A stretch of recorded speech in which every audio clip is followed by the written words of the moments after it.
Hello, my name is Austin, and today I want to talk about an experience that I had when I was visiting France with my wife, who is Chinese.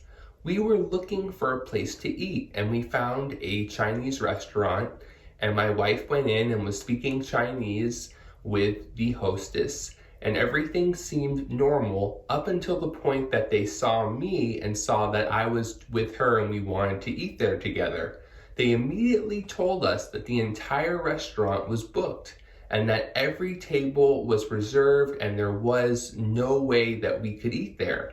What was fascinating about this was that the restaurant was entirely empty and there were plenty of room, for tables, and there didn't seem to be really a person there.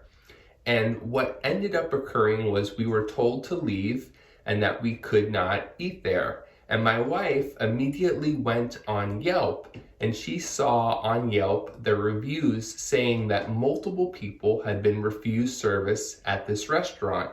And they were refused because they were white. The restaurant only serves Chinese people and has a lot of deals with Chinese tour bus corporations and basically gets their revenue from that. And they don't serve anybody who is not Chinese. So the reason my wife was not refused service was because of me and being white.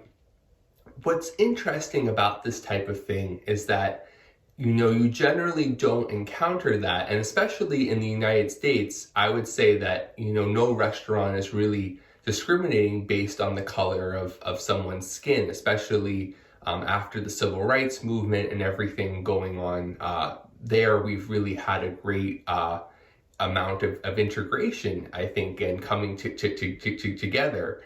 At the same time, I think that when it comes to people with disabilities, we do see this level of discrimination still popping up at times when it comes to digital accessibility. And so what I think about is that if you look at before the passage of the Americans with Disabilities Act in the 1990s, which really had building codes, a lot of buildings could be made with stairs and be just completely excluding people who use wheelchairs from getting service. And I think that level of discrimination has largely been alleviated by the ADA, which requires all buildings to be made accessible.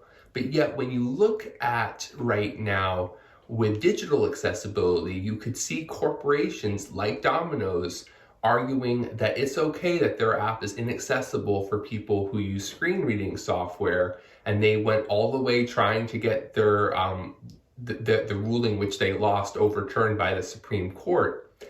I feel that this type of example highlights how we are still dealing with disability discrimination, and big companies like Domino's, saying it's okay.